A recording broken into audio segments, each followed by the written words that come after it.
سوال مجھے کرنے ہیں۔ پہلا یہ کہ جو لوگ دنیا سے چلے جاتے ہیں ہمارے بزرگ، ان کو ثواب پہنچانے کے لیے اگر ہم کسی کو بلاتے ہیں، بچوں کو یا کسی حافظ قرآن کو کہ قرآن پڑھے، تو کیا وہ ثواب انہیں ملتا ہے؟ دوسرا سوال یہ ہے کہ مرنے کے بعد انسان کی زندگی،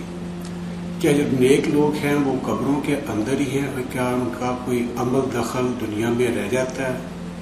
یا کیا وہ ہمارے لیے کوئی دعا کر سکتے ہیں یا نہیں؟ پلیز ذرا تفصیل سے اس معاملے میں روشنی فرمائیے۔ اس میں تو کیٹیگوریکل میرا جواب ہے کہ قطعاً نہیں،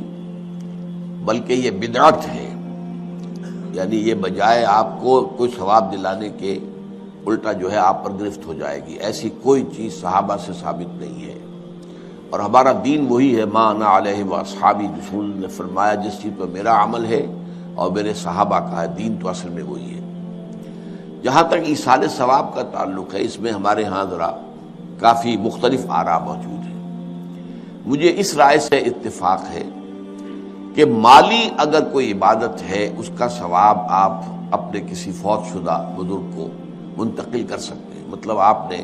کسی بیوہ کی کوئی مدد کی ہے، کسی یتیم کی کوئی مدد کی ہے، کسی دینی کام میں پیسہ لگایا ہے، کوئی صدقہ جاریہ شروع کیا ہے خدمت خلق کے لیے وغیرہ وغیرہ، اس کی تو جو ہے اس کے ثواب کو منتقل کیا جا سکتا ہے کہ اللہ اس کا ثواب میرے والد یا میری والدہ کے منہ کو پہنچا دے۔ جسمانی نہیں، آپ نماز پڑھ کے کہیں اس کا ثواب، یا روزہ رکھ کر کہیں کہ اس کا ثواب، یا یہ کہ آپ قرآن پڑھ کر کہیں، یہ آپ ہی کو ثواب ہوگا، آپ خود پڑھیں گے آپ کو ثواب ہوگا۔ البتہ ایسے تمام افعال کے بعد جب آپ اللہ سے دعا کریں گے، یہ نہیں کہیں گے کہ میرے اس فعل کا ثواب منتقل کر دے، اے اللہ میرے والدین کی مغفرت فرما، تو یہ کوئی نیک کام کرنے کے بعد جو ہے اس دعا کی تاثیر جو ہے وہ بڑھ جاتی ہے۔ بس اس پہلو میں انڈائریکٹلی اس کا ایک تعلق بن جائے گا، ورنہ یہ کہ وہ اس طریقے سے بچوں کو بلانا اور پڑھانا اور یہ جو ہے سوئم میں کرنا اور قرآن خوانی کی محفلیں، یہ سب بدعات ہیں، اور یہ در حقیقت دین میں اضافے ہیں، اور ان کی کوئی حقیقت نہیں ہے۔ دیکھیے، انسانی زندگی کے یہ 3 دور ہیں: حیات دنیاوی جو ہماری پیدائش سے شروع ہو کر اور ہماری موت پر ختم ہو جائے، پھر حیات برزخی موت سے لے کر قیامت کے دن تک، اور پھر حیات اخروی ہے قیامت میں ریزریکشن کے بعد سے وہ زندگی جو ہے جو جنت یا دوزخ کی ہے۔ اس میں ان دونوں زندگیوں کے بارے میں تفصیل سے کوئی بات کرنا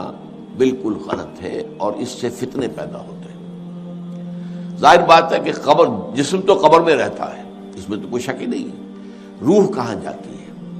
کیا وہ بھی قبر ہی میں رہتی ہے یا کہیں اور چلی جاتی ہے؟ قرآن مجید میں سجین اور اعلیٰ علیین کا ذکر موجود ہے، لیکن یہ تمام چیزیں متشابہات میں سے ہیں۔ یہ تمام چیزیں قرآن مجید میں سورہ آل عمران کے شروع میں بیان کیا گیا ہے کہ ہم نے یہ کتاب اتاری ہے، اس میں کچھ آیات محکمات ہیں، کچھ متشابہات ہیں۔ وہ متشابہات کا ایگزیکٹ مفہوم جاننا اس وقت ہمارے لیے ممکن نہیں ہے۔ یہ تو جب اس عالم میں ہم پہنچیں گے تو معلوم ہوگا کہ ہاں یہ بات تھی کہ جو قرآن مجید میں اس طور سے کہی گئی تھی۔ لیکن یہ کہ اس وقت جو ہے جتنا کچھ ہمیں حدیث صحیح میں مل جائے یا قرآن میں مل جائے، اس عالم برزخ میں بھی یہ تو ہوتا ہے کہ جو نیک لوگ ہیں انہیں کچھ نہ کچھ جو ہے اثرات اچھے ان پر پڑتے رہتے ہیں، ان کی ارواح پر کہہ لیجئے، اور کچھ جو برے ہیں ان کے اوپر جو آخری انجام ہونا ہے اس کی کچھ ریفلیکشن ہوتی رہتی ہے، جس کو حدیث میں کہا گیا ہے کہ ہر قبر جو ہے وہ یا تو جنت کے باغیچوں میں سے ایک باغیچہ ہے یا دوزخ کے گڑھوں میں سے ایک گڑھا ہے، یا کہیں کہہ دیا جاتا ہے کہ کھڑکی کھول دی جاتی ہے اس میں، یا جنت کی طرف سے ٹھنڈی ہوائیں آئیں، خوشبوئیں آئیں، اور یا دوزخ کی طرف سے کہ آگ کی لپٹ آئے۔ دوزخ میں داخل ہوں گے قیامت کے بعد ہی، اور جنت میں داخل ہوں گے قیامت کے بعد ہی، لیکن اس کے کچھ آثار پڑنے شروع ہو جاتے ہیں، وہ جس کو انگریزی میں آپ کہتے ہیں coming events cast their shadows before,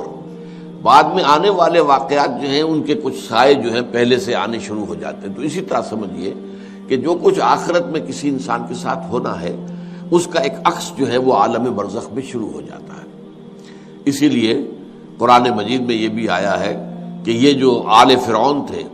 یہ صبح و شام جہنم پر پیش کیے جاتے ہیں، اور قیامت کے دن پھر کہہ دیا جائے گا ادخلوا آل فرعون النار، ان کو داخل کر دو آگ کے اندر۔